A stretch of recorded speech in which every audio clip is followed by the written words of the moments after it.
Hi. Hi, thank you, Claude. This is what we're going to talk about today. Welcome to the webinar.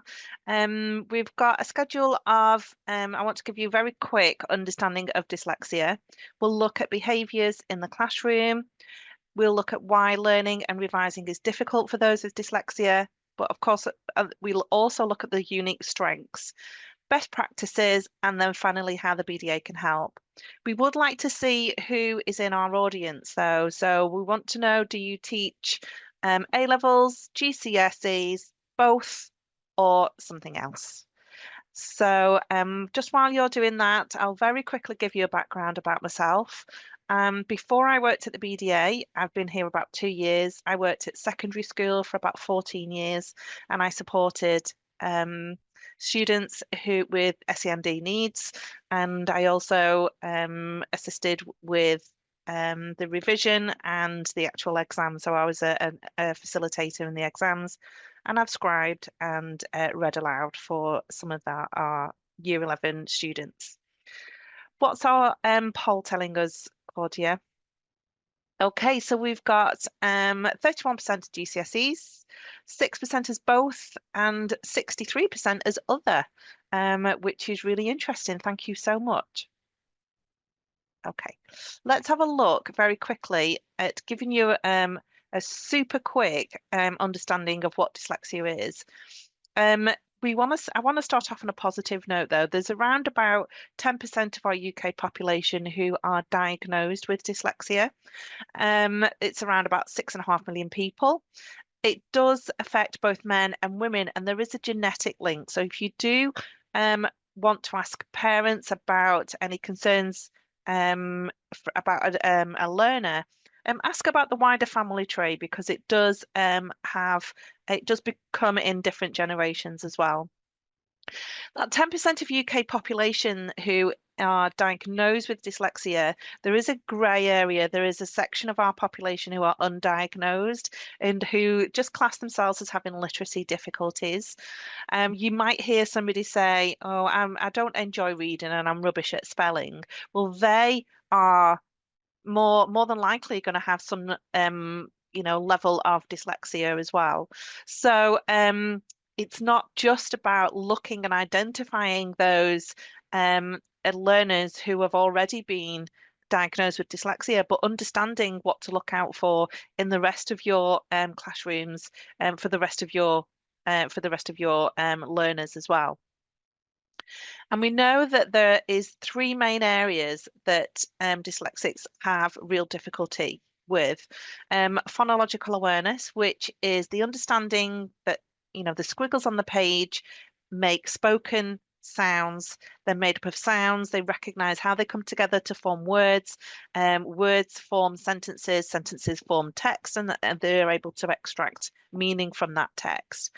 If they have a challenge with that, you'll see things, about the fluency in reading, the being able to decode, multisyllabic words, subject-specific words, all of that might be a challenge for them. They may have a challenge with their memory. We all have a memory shelf at the front of our brains. If you're not dyslexics, you can hold on to maybe 7 or 8 nuggets of information or books on their memory shelf. But those with dyslexia can only hold on to maybe 2 or 3, which they will really struggle with if you're asking them to remember something. And overlearning something can really help that. And of course, the processing speed. The way I describe it is that we have our filing cabinet of knowledge here behind our left ear in our brain. If you are able to get to that filing cabinet of knowledge, it's a bit like driving down a motorway with no other cars.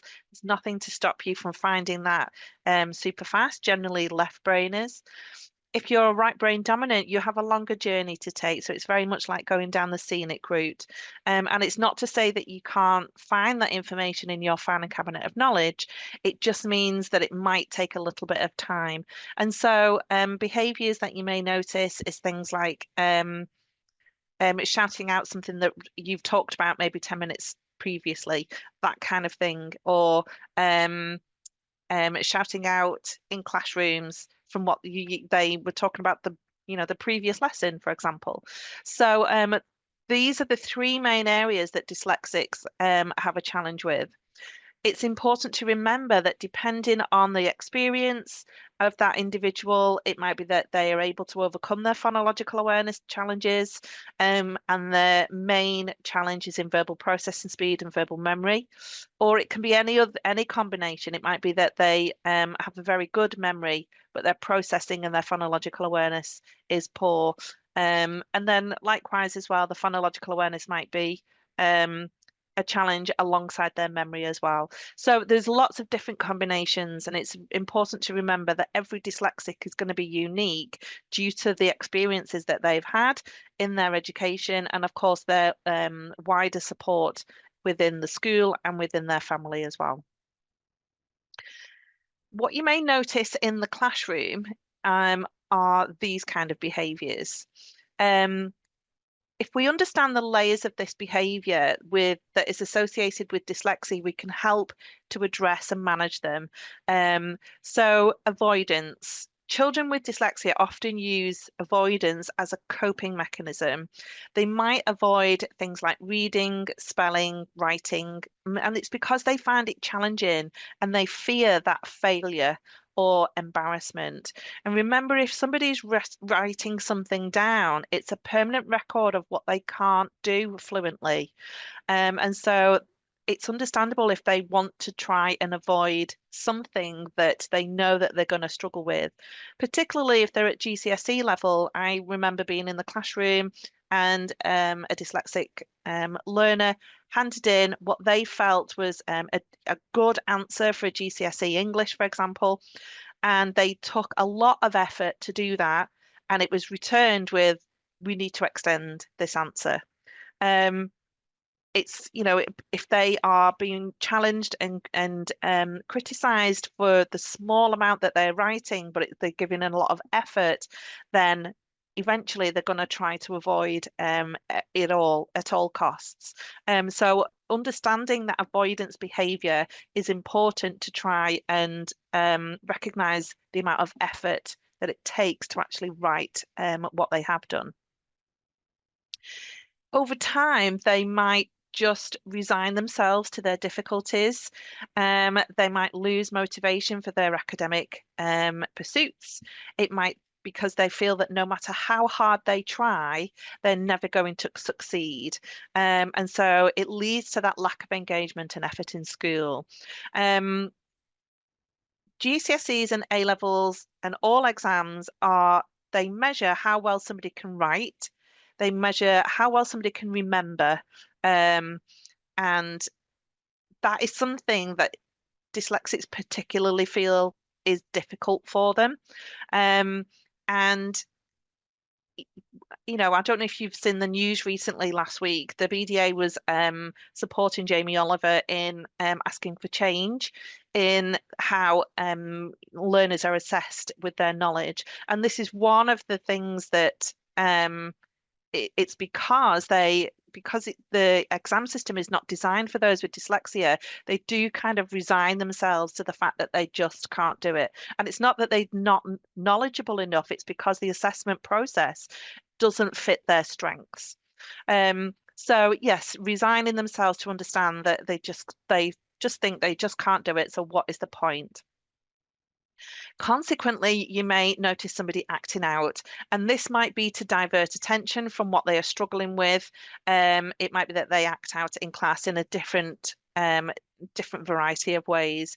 It might be that they become disruptive. It might be that they start to tell jokes and become the class clown. It might be that they distract other students and engage in different conversations when it's time to actually write something down or to read something aloud. All of those kind of activities, it goes along with avoidance. So it might be that you notice these behaviors at key points in the lesson. Emotional impact, it can significantly affect a child's self-esteem and confidence as they go through and realize the importance of these exams. They might feel frustrated, anxious, depressed, and it's due to their struggles with their reading and their writing predominantly. This emotional toil can manifest in various behaviors. It could be complete withdrawal or aggression with either themselves and frustration with themselves or with other people around them. And so remembering this kind of emotional impact can be, for some, significant for them. Now, the family dynamics plays a crucial role. It might be family stress or lack of understanding or an inconsistent support might exacerbate these kind of behavioral issues. If they are generally classed as lazy, it could be upsetting to them because all they do is try harder than everybody else. Um, Conversely, a supportive and understanding family can really mitigate these kind of behaviors as well. So it's really important to have not just in the family, but in the school environment as well, which leads me really nicely into the next point. The school environment, the setting, including the relationships with teachers, with their peers, and so on. Can really impact their behavior.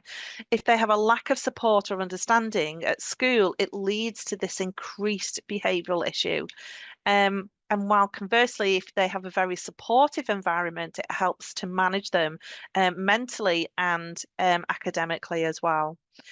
If you address these layers, we have, parents, educators, and professionals can help to develop effective strategies to help to support children with dyslexia and improve their behavior.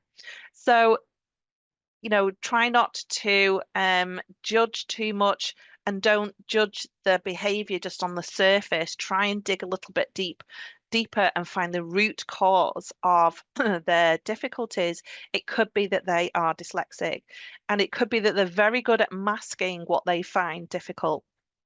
So have a really good conversation with your learners. So let's have a look at why revising and learning is particularly difficult for our learners. Now, the revision isn't always explicitly taught to our learners on how to do it, on how to revise. They might need to be introduced to a variety of ways of revision to help understand themselves and how they learn. But really importantly, a multisensory way of learning and revising is best. Um, and if they are faced with sometimes in excess of something like 9 subjects sometimes to revise, it can be really daunting on how to even begin. Um, a good revision timetable will break the whole process down into manageable bite-sized chunks. And for those learners, for many learners, it's easy to become overwhelmed with the sheer task that they are given at this point. So devising a timetable is really important, and it's an important part of the strategy, particularly if they're in year 10 at the moment, getting ready for year 11. And being able to plan it out right the way through until their year 11 exams can be really, really helpful for them. And it's true what they say, isn't it? How do you eat an elephant? Well, one bite at a time. And, if you're able to plan, it's just one bite at a time to be able to get to that deadline of the exam date. So make sure some really important factors to tell your learners is that they need to make sure that the time slots are short but realistic. Okay. It's better to work hard for 15 minutes and than to spend 2 hours learning very little. And so these short, frequent bursts of learning is the key to success here. The average attention span for somebody who is learning is likely to be about 15 to 20 minutes. And after this, they need to engage in some sort of activity that is going to give them a brain break. And we'll look at a little bit of this later on as well. So plan ahead. The first thing we need to do is to look at all of the subjects that that individual has to learn and has got an exam for. Color code each subject. List the topics within that subject, okay? And then grade each topic in difficulty. So it might be that they find a few topics within, let's say, geography, particularly easy because they find that easy to digest and to understand. But there might be just something that is they're finding particularly difficult to grasp. And so if they decide on which ones are easier and which ones are harder, then it can help you to with your planning of what you need to revise more of. Plot the exam dates in a planner. Now, it might be because they very often are visual is to get a wall planner so that they can see exactly where it is that they are up to with their revision. If they prefer to, they might want a digital one or maybe a hard book diary, whichever works for them. Plot the exam dates in their planner and then plot the subjects by topic into the planner of what you need to or what they need to revise. So, of course, if something is a 5 and it's harder, you may need to revisit that one a lot more than something a topic that is number one, that is a 1 that they find easy. What you'll just need to do is to weave that into other types um, of revision so that it's not completely forgotten. It's important as well to consider anything that is on an ongoing commitment. So it might be that they are a carer. It might be that they have chores to do at home. It might be that they are part of an orchestra. It might be that they are they do some volunteering, whatever it might be. Consider the ongoing commitments and make sure that they are planned in as well. And then also, what is the best time of day for them to work? Is it best in the morning? Is it best in the evening? Remember to include rest breaks as well. And if you need to, plan it in a digital planner so that they get that digital reminder as well. So let's have a look at some of the unique strengths that you may come across with some of your learners. And the majority of homework or revision tasks involve writing. And this is what is particularly difficult, isn't it, for dyslexic learners? So if we differentiate tasks, it's helpful to allow and it allows them to demonstrate their knowledge in a different format, something that they are more comfortable with. So what I want to do over the next few slides is look at some different alternative ideas to help with the revision process, the gaining of knowledge before we go into the exam techniques.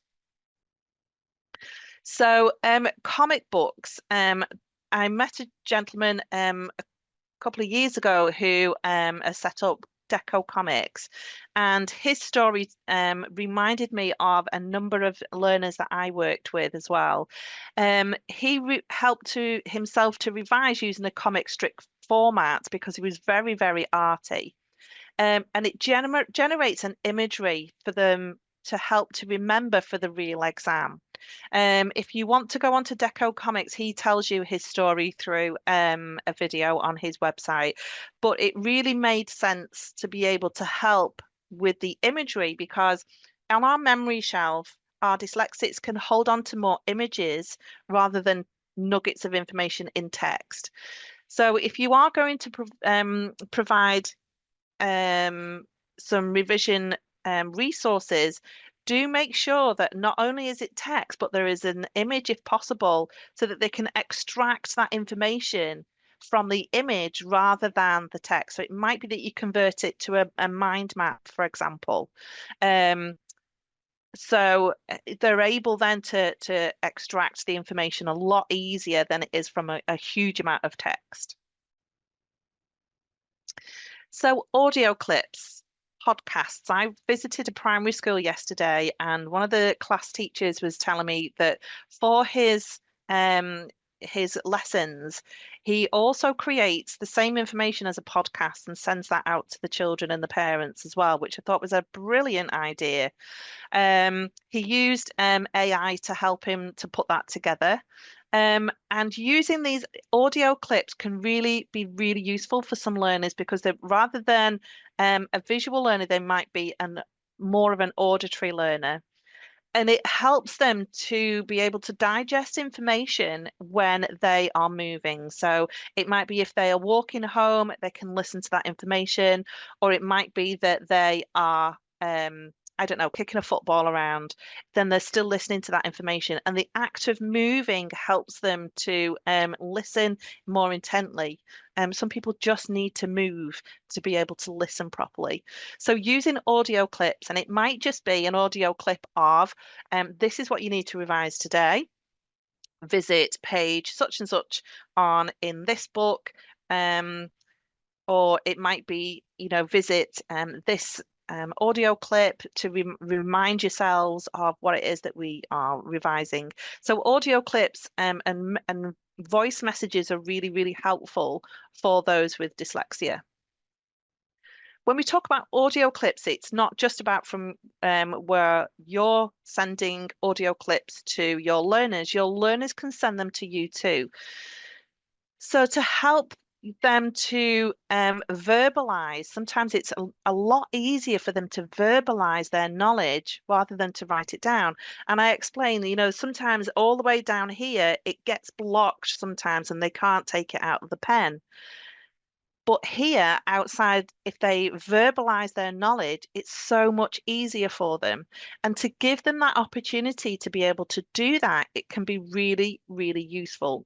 Not only in their exam, but on the run up to their exam as well. So if this is their normal way of working, you'll be able to apply for that for their access arrangements. Again, it's particularly for year 10.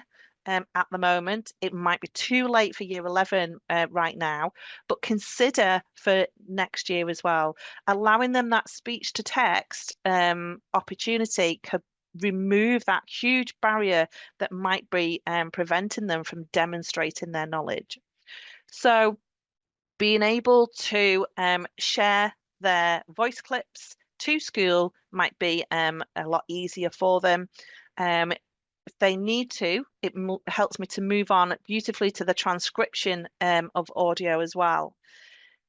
Sometimes it might be easy for them to use a mobile gadget to just talk their knowledge into an app that transcribes everything for them. Now, it's a skill in itself to be able to talk in sentences that you want writing down. So they do need to be able to practice it. Again, it's quite late for some of them to go into their GCSEs this year, but for next year, definitely. It might be that you have a school approved iPad or Chromebook or whatever it is that you help to provide, then they are able then to practice talking as in the sentences that they need for the exam. So speech to text software can be really, really useful. Likewise, it might be that they want to handwrite or they have to handwrite. And using a dictation tool might be a useful way to be able to help them what it is to write down.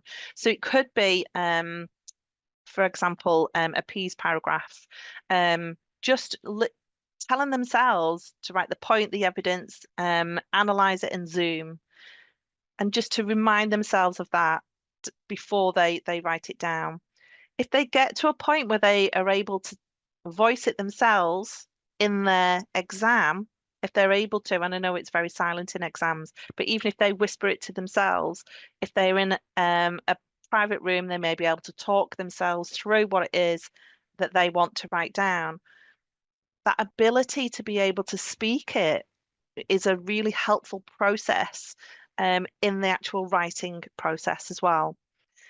If you need to, if they're on a digital format, they'll be able to have it read aloud back to them if they're using a computer in the exam so that they can hear their errors rather than having to write their or check their errors, because proofreading, if there is not if they don't have a break, they need to they won't see their errors.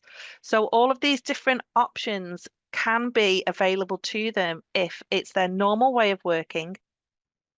Um, if they're not able to use that kind of format, write the plan very, very quickly in the margin. This is what I used to encourage my learners. Remember what it is that they have to learn, to have to write about it, whisper it to themselves, write down the prompts in the margin, and then use that quick plan. And it should take less than a minute or two to formulate their handwriting, their answers. So there's a few different ways of getting around the fact that maybe they don't have speech to text, maybe it's not available to them right now. Ideally, though, that is something that we want to make sure that they have access to for the future.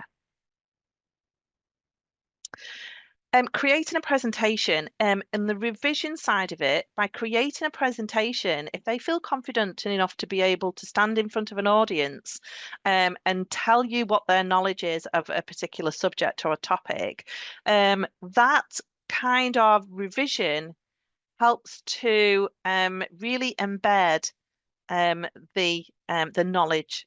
And what it is, it's the movement, this multi-sensory way of demonstrating the knowledge might be a lot easier for them. It might be that they don't actually read anything from the presentation, they just have an image and they can remember and free flow what it is that they are wanting to tell you. So that kind of revision can really help them to embed the knowledge before they go into their exam. Um, if they are in the exam, if they are able to relive what it is that they did or talked about, it will help them remember the answers that they need to write down. And also the same kind of thing happens if they need to be able to see it as an image. If they're super duper on computer programming like this is a really easy one. It's called Pivot Animator. Then it might help them to create just a very short clip to help them remember what it is. Now remember, sometimes you are not don't have the resource to provide an image, and this is what they might need to be able to do, is to convert something from text to an image or a very short moving animation to be able to help them to remember. So it might be something that can be really, really helpful for them to embed in their revision techniques. Okay, best practices then. Just one sec.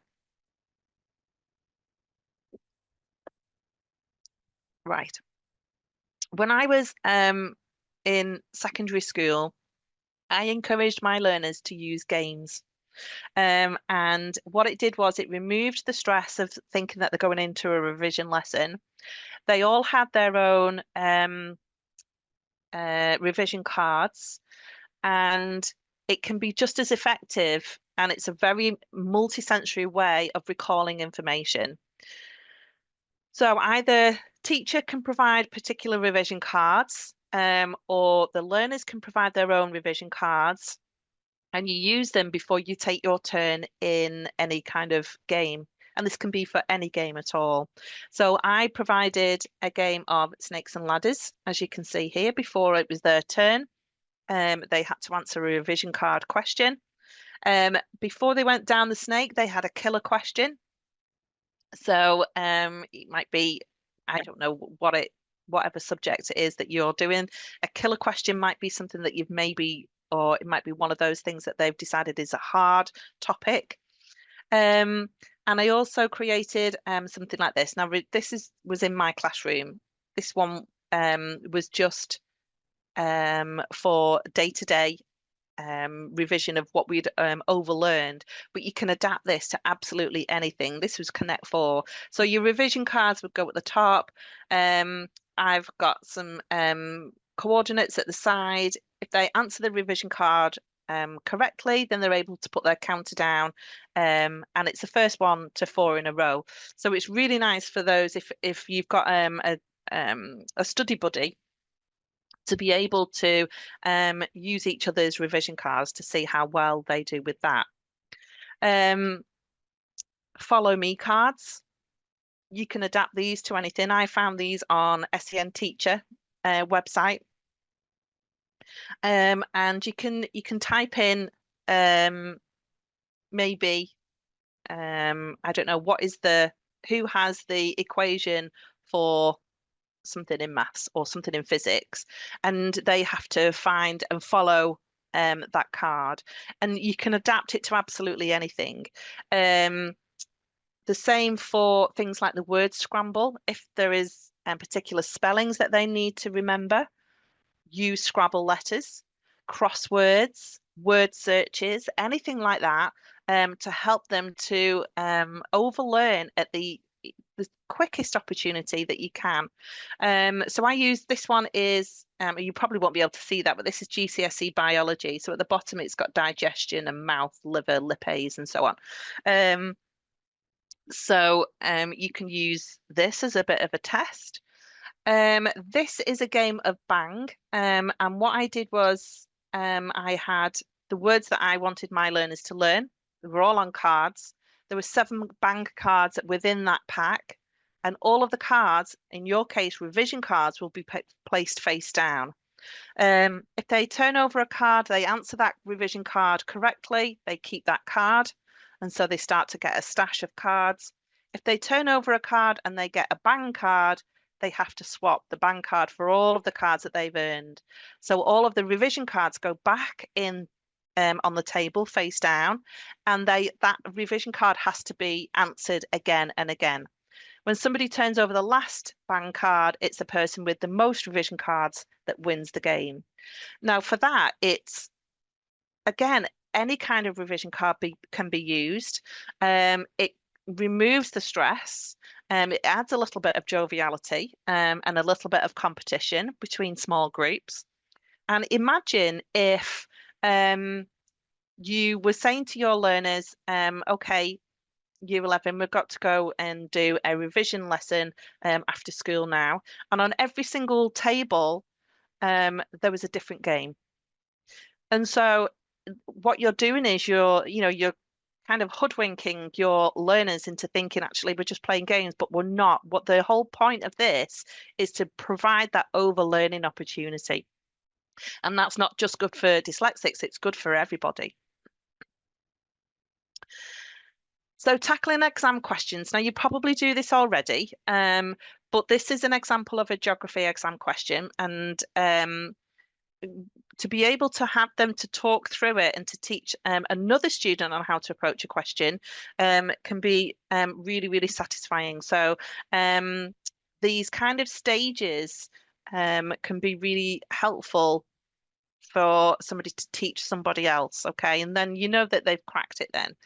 So if it's a multiple choice question, carefully read all the options before selecting an answer. Eliminate the ones that definitely can't be the right answer. And then, even if it's just a guess, you've really narrowed it down. It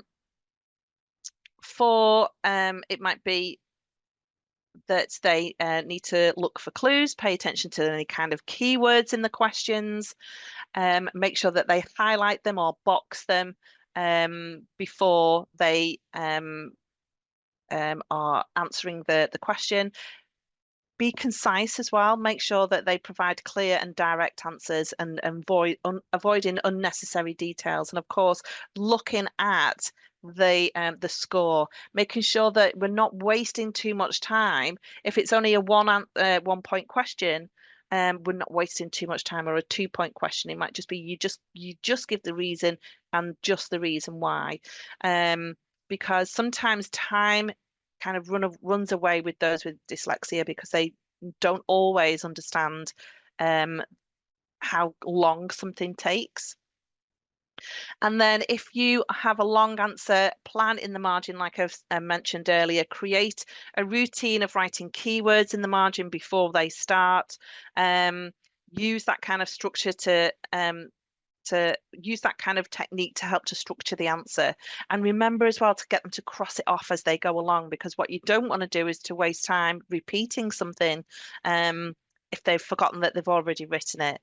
And of course, once they've found that technique and they're comfortable with it, get them to teach a study buddy as well, so that you know that they are comfortable with that technique. Okay, so the English language exam, the fictional writing one in particular, this is a technique that I used with one of my learners. He, one of the example questions was, write about a time when you or someone you know were surprised, and that's a typical type of question that you might get in the English language exam. And what we did was we agreed on a story way before we got to the exam. So we created a plan for the story. We wrote out the first draft and we kept it the same when he rewrote it. I was his scribe, but he rewrote it together. We also created an audio clip of the story so that he could listen to it in his own time and remember it over and over again. So by the time we got to the exam, we tweaked it to accommodate the question. And so he was able, by that time, he was able to regurgitate the story without having to try and find one at that moment because of the pressure and the stress and everything of the exam. Sometimes it just leaves their head. So this is a technique that we use. His story was about a game that he'd been playing on his Xbox. He could remember that. And he based that kind of story around that. And then when it came to the exam, he wrote about something about somebody who was surprised because of, and then he told us the story. So we integrated that within the exam. Some students might also need to be taught explicitly about time management. It's really important that they have a walkthrough of the exam process and to be explicit about the timing of the sections of the exam. So, for example, how long it takes to read the question, highlighting keywords, and so on. And my school used to do this. They gave us a really good walkthrough with all of the rest of the year group in the hall. And for they each of the sections of the clock were coloured. I didn't have the graphics for that, but what was forgotten about at that time was the fact that the learners that we were with have extra time because of the challenges. So it's really important that if you do that walkthrough with the visuals on the clock, remember if they have additional time, you've got to have a separate one for those people as well, because that walkthrough didn't suit them. And we weren't able to talk to them and coach them and explain what it is that we were doing because everybody was silent at that time. So just remember those couple of little things. And also, if you have practiced with a clock face, have the same in the exam. I do remember one instance where we had a clock face for all of the revision. Come the actual exam, they gave a digital clock and it just threw a lot of our learners off. So keep that consistent as well. So exam access arrangements are usually given to those with dyslexia. It might be an option of 25% extra time. It might be that they have a reader and or a scribe. These exam practices should have the facilitators with them. So whoever they are going to have scribing for them, keep them with them as they go through the practice and the walkthrough. If they need it, use speech to text. That needs to be really good and practiced and time managed as well. As well as using a scribe. Again, like I said a bit earlier, it's a skill in itself to be able to talk in the sentences of the answers that is needed, because the scribe has to write down exactly what it is that is being said to them. Even if they say like this and you know, all of those words need to be written down. Even things like full stop, exclamation mark, all of those different things needs to be written down. They can have a computer reader for English language exams instead of a human reader. They're not allowed a human reader because of the human intonation, but they are allowed a digital reader. Um, but that needs to be organised before the exam. Exam access arrangements are given to allow processing time as well, brain breaks, and additional time for writing and planning answers. They don't give them an advantage. It provides an equal opportunity for them as everybody else because the time it takes for them to read the answer, the question, sorry, process it, that is a lot longer than it does for somebody who is not dyslexic. So we need to make sure that they don't see it as an advantage. It's an equal advantage for everybody. So reducing exam anxiety. Practice. The preparation is really important. Practice with past papers. Familiarize your learners with the exam format. The sample questions. I know you do that anyway, but because of that, it really helps to reduce the anxiety and it helps them to make them more comfortable with what to expect. Um, Create a study schedule, break down the material into manageable chunks. We've talked about that already, and it helps to avoid this last minute cramming and to reduce stress. Use assistive technology if needed. Tools like text-to-speech software help with reading and understanding the exam questions, or using assistive technology during the practice. It might be that they have a scanning pen, a reading lamp, or read aloud software on a computer. During the day of the exam, mindfulness and relaxation techniques are really helpful, not just for dyslexics, for everybody. So get them to practice deep breathing, meditation, or something else that helps them to relax. It might be that they want to run around the yard for 5 minutes before they go into their exam. It just removes that additional layer of stress, whatever it helps to help them. Positive talk. Encourage them to be positive with their positive affirmations. Remind them of their strengths and their past successes. I used to say to my learners, just say to that exam, right, come on, bring it on. I am ready for you.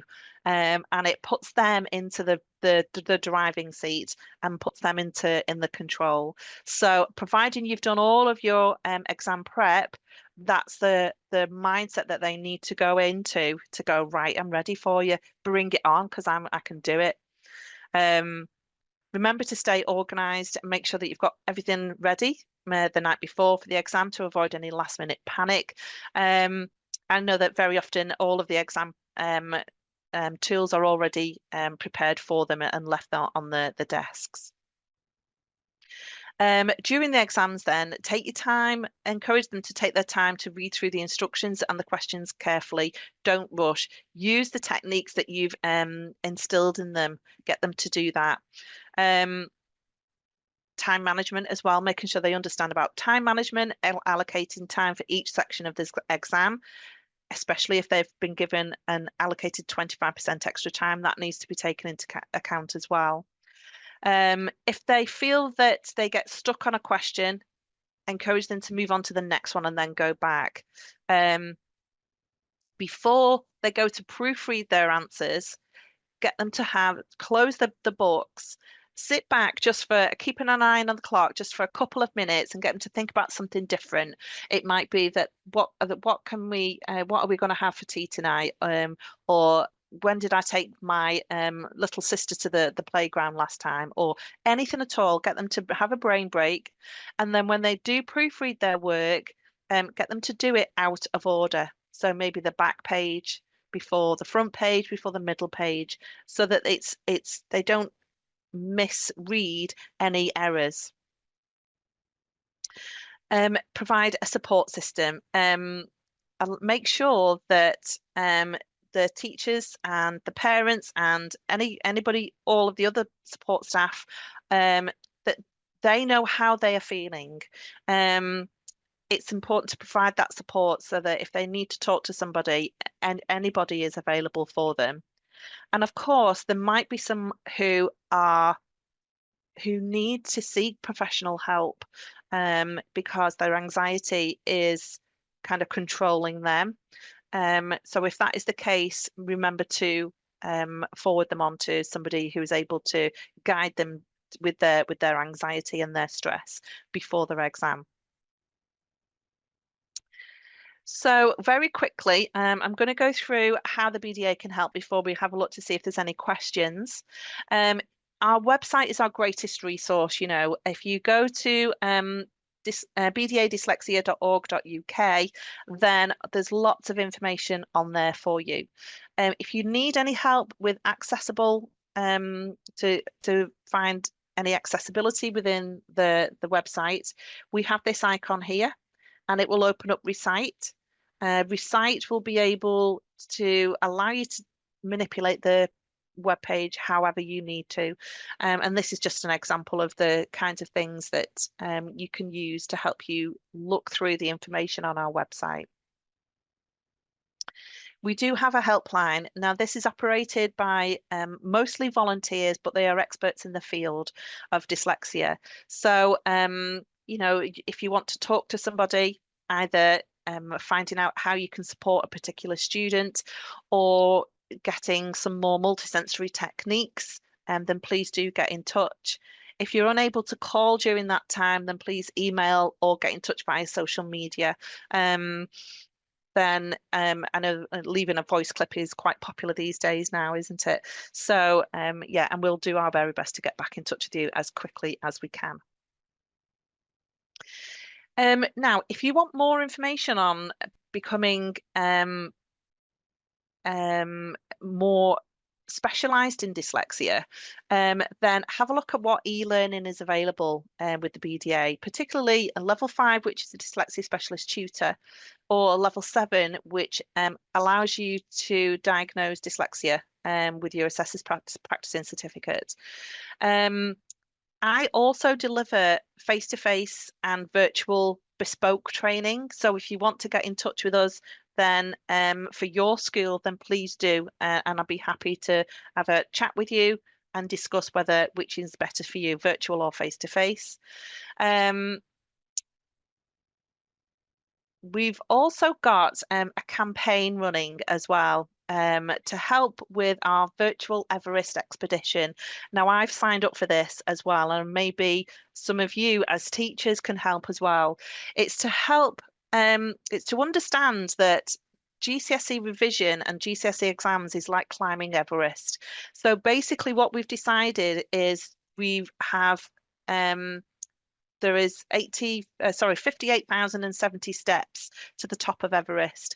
And we are looking for those people who would like to volunteer to complete those steps to help raise money for the BDA so that we can provide resources, free resources in the future, more webinars like this for educators up and down the country, whether you're primary, secondary or higher education.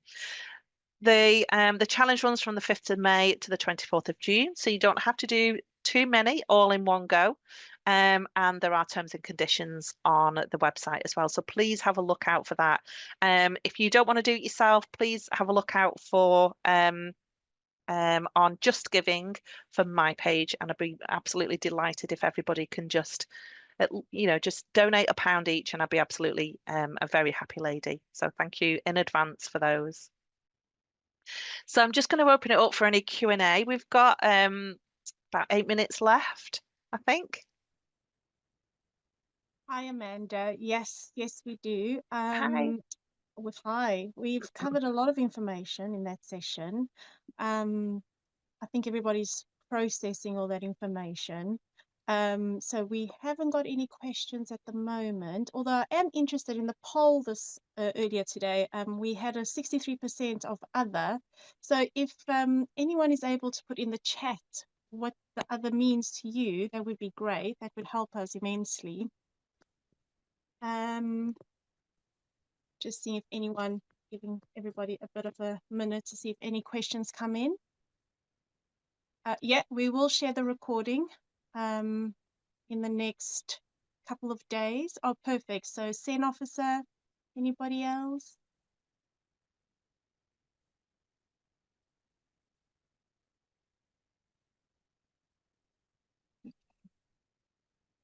Are they slowly coming in?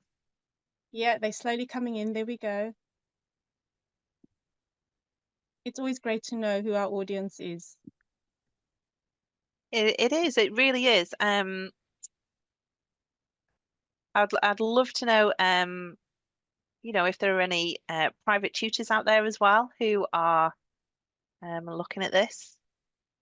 Well, there's a question. Someone's asked, what is your favorite dyslexia? Oh, can't talk. What is your favorite dyslexia-friendly app for pupils? This person is a teacher, an aspiring Senko.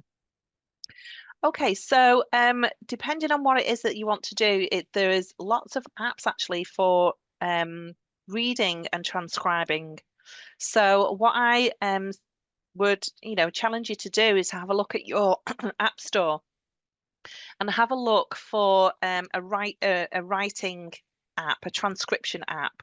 Now, there's lots and lots of them on the marketplace. It's about finding one that is suitable and user friendly for your learner and also within a budget that they have. Some of them are free, some of them are free for maybe a month's free trial.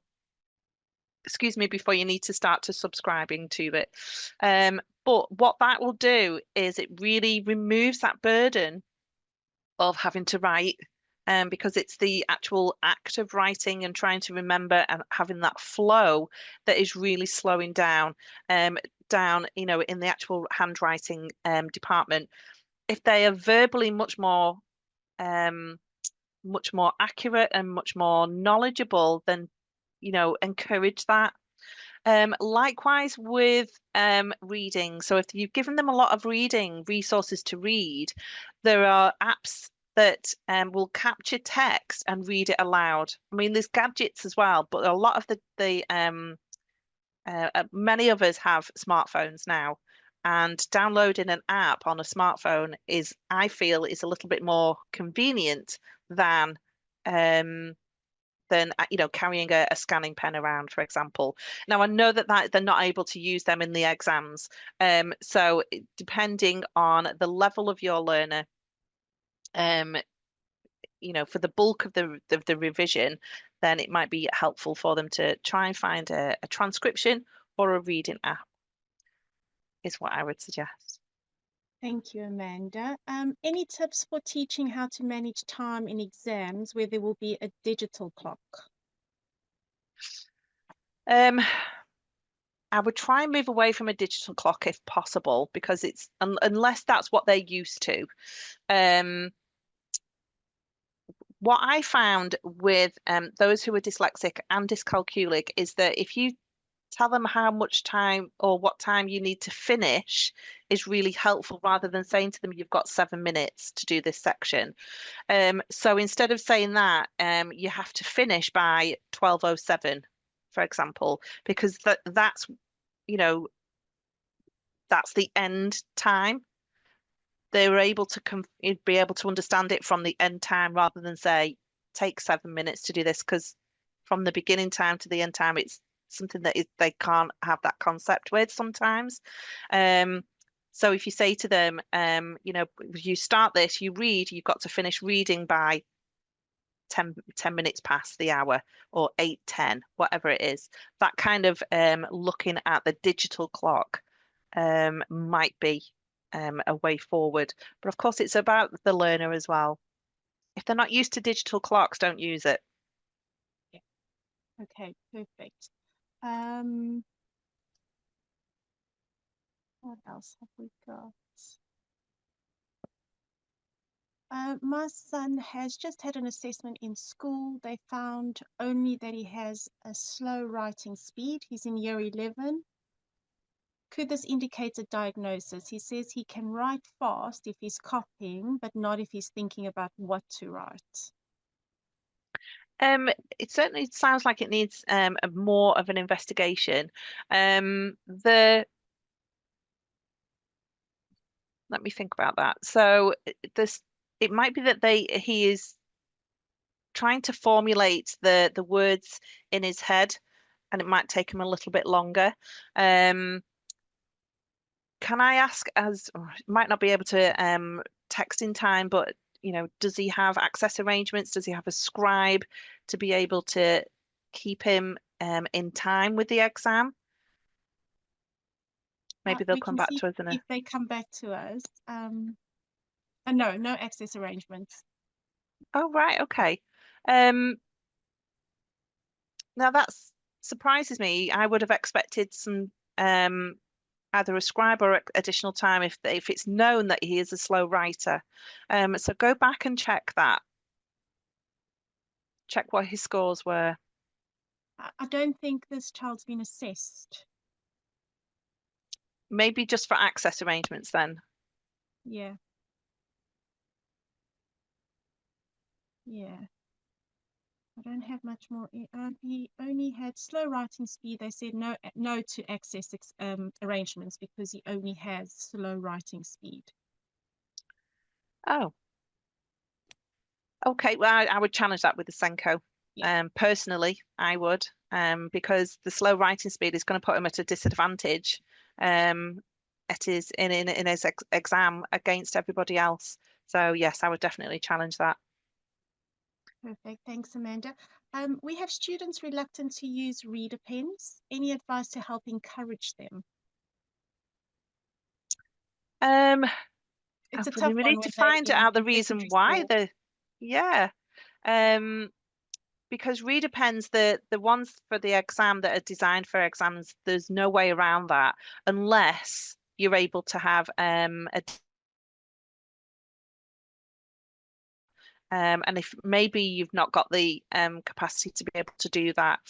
Um, I would maybe do a before and after and say, right, this is what you were able to do before without the reading pen, and this is the improvement after the reading pen. So let's have a look at how you can improve, and if you can give it to them in black and white, the advantages of it, then maybe they can do that. But also educate those people around it. It sounds like maybe they are feeling a little bit embarrassed against their peers because somebody's teasing them. Um, so we need to educate the wider community within the school, I think. Yeah. That's great. Thank you, Amanda. We're just after 5, so that's all we have time for today. Mhm. Thank you all for attending. We will be sending out the recording, the slides, and the resources in the next few days, hopefully by tomorrow. Do look at our website for any information you might need. We've got a lot of resources. Our YouTube channel has loads of videos on different subjects. Yeah, and thank you very much. Thank you for all the messages we're receiving, and the emojis are coming through now. So Yes, thank you thank very much. you. Have a lovely evening, and we'll see you soon. Yeah, take care. Thank you, everyone. Bye.